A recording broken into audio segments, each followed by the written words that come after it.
Bank's first integrated global and in-country advertising campaign will reach about 475 million people in over 30 countries. The Moving Forward campaign is set to define the group's vision, strategy and values, and follows an intensive 6-month internal alignment process which included input from 50,000 employees across 33 countries through an employee engagement survey called Heartbeat. Well, Sarah Ann Orphanides, Group Marketing and Communications Director from Standard Bank, and Damon Stapleton, Creative Director at TBWA, join us now. And of course, Gordon Patterson is our guest host. Welcome to all of you. Thank you for joining us on Media and Money. Sarah Ann, I'll begin with you. You're no longer inspired, motivated, involved, but you've been moving forward. How has the journey been so far? It's been fantastic. It's been a long process. As you can imagine, trying to launch a campaign across 30 countries in one go has required a lot of strategic work to get the alignment, to understand what is the right proposition that we should be driving against, and how do we make sure that we find that one thing that really holds Standard Bank together. So we did a lot of strategic work to try and get to our brand DNA, and that involved evaluating our personality, evaluating the brand promise. And I think the great thing for us is we've come out with something that we believe really holds the organization together and is consistent and relevant across our different business units. For us, the challenge is we've got to make Standard Bank relevant to somebody who's earning 1,000 Rand a month, who's sitting in South Africa, but at the same time we're trying to stretch the brand to deliver against an investment banking deal in Nigeria. And we had to find that core key hook that really pulled it all together, and that we could then brief the agency to come up with something that delivered in the creative space. Why the slogan Moving Forward then? It reflects the DNA and the essence, which is really about making the right connections. And the way that we see it, the moving forward is the payoff line that really talks to the fact that if we make the right connections for our customers and our clients, they will move forward. So it's the benefit, it's the outcome. If we do what is required in terms of the connecting with our customers, they or their business will actually move forward. Gordon, as Sarah Ann has mentioned, the whole campaign revolved around connecting Africa to the world and connecting the world to Africa.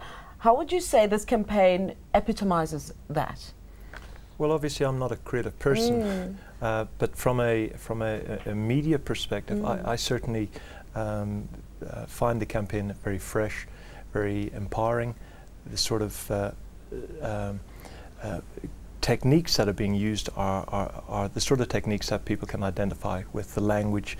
And I think from a media perspective, the opportunity to bring the campaign into various media platforms is a lot more tangible than perhaps the previous campaign. One of the things that I've noticed in the past 20 odd years in the industry is that often advertisers change their campaigns and their payoff lines more frequently than is necessary. I mean, do you have any idea how long this positioning is going to last for? Is it more sustainable than the previous one? Because I was only getting used to the previous one when you changed it. I think you are correct, and we did debate that, and it was part of the analysis in terms of actually making the change. The reality is from a group marketing perspective, that's looking at Standard Bank across all of our markets, have to articulate and follow the vision and the strategy of the organization. And the reality is Standard Bank in the last 5 years has grown substantially. 5 years ago, when we started the work of looking at implementing and actually starting to launch Inspired, Motivated and Involved, Standard Bank was a South African business, and in the last 3 to 5 years we've seen incredible growth in our other key markets.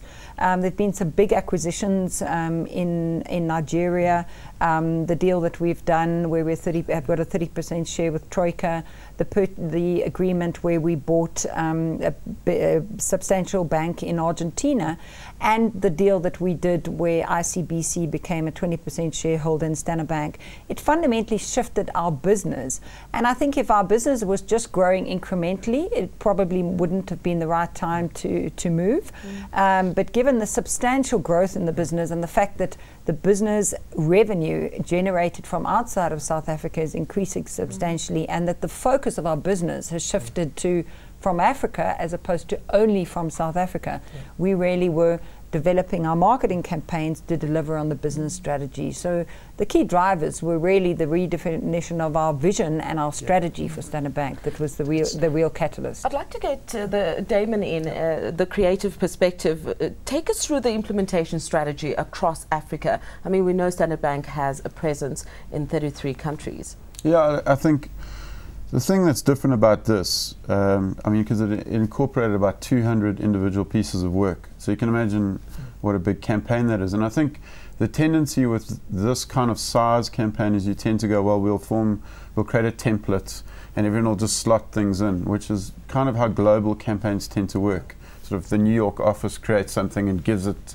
to everyone. And I think what was different about this was, you know, as an African bank, we try to look at each country individually and create something that, although it always felt like Standard Bank, each country could create their own feel, and they could execute things themselves. And I think that's been a major learning, because I don't think anyone's ever gone into Africa and tried to even do that. To look at all these different, I think 17 countries in Africa, and each country was executing with their creatives.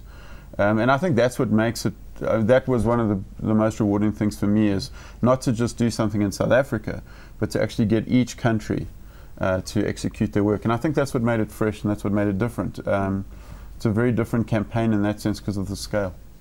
Yeah. I endorse that. The aspect which I found quite refreshing was the lack of traditional financial cliches coming through creatively in it. And I think you've again, I'm not a creative expert, but from a media perspective, I see that the opportunity to expand those platforms that you've established into various other media types is certainly there. Yeah, what was critical for us from a business strategy perspective is the way we position our organization is that we have the ability to connect Africa to the world and world to Africa. So it's about Africa's our calling card. It is central to our business strategy. But key to that is the fact that we also have the experience and knowledge in country. In each of the countries that we operate in, we go in and we intend to build, and we build a capability, financial service capability in the country. We are not suitcase bankers who fly and do a deal and fly out again. Exactly. So getting the balance right between the piece where we could connect across countries and the local knowledge was core to the actual strategy of the campaign. And with that came the costly exercise of actually going through this whole campaign. You even wrapped up a whole Sandton city, and as well as the Gautrain station as well. Definitely it was a costly exercise, there's no doubt about it. What were the costs involved? I think what's critical to note, though, our marketing budget for the year, for 2009, was kept flat on 2008. So we actually did not spend more money on this campaign than we had previously. What we did is align better, coordinate better, and make sure that we were leveraging off each other. So it was the pieces coming together to actually build one house, as opposed to previously there were multiple sort of elements that were at play. Something like Sandton City, obviously the media expert can talk to that, but it really was the trade-off between sort of impact and reach and frequency. And we felt that this opportunity, which was developed by Damon, was actually worth the hype that it created, and that we were absolutely going out for impact to try and establish the moving forward as a payoff line, and get that logged in people's memory, and really kickstart that campaign with something that everybody noticed. And Gordon, the value there? Well, I mean, firstly, in terms of the investment, your advertising investment, keeping it static, obviously with the current economic downturn, the opportunity to get more bang for your buck is certainly there, and I have no doubt that you leveraged that fully. Sandton City, certainly a landmark site, one that's very talkable, and from a PR point of view, I think obviously there's a great deal more PR that no doubt will come through on it, because that's obviously the big benefit of a high impact site. But a very interesting initiative, and one that certainly created a lot of talk in the industry, being situated where it is. Excellent idea. And it's created for us also to, even those type of things also create great value internally. We're a service organization, and actually ensuring that we actually, you know, have the passion and the energy of the teams of people who serve our customers is so fundamentally important. And something like that actually creates internal pride as well. So whenever we're looking at an opportunity, we evaluate it against our customers, but we also very critically look at what we think and believe the impact is going to be with our staff.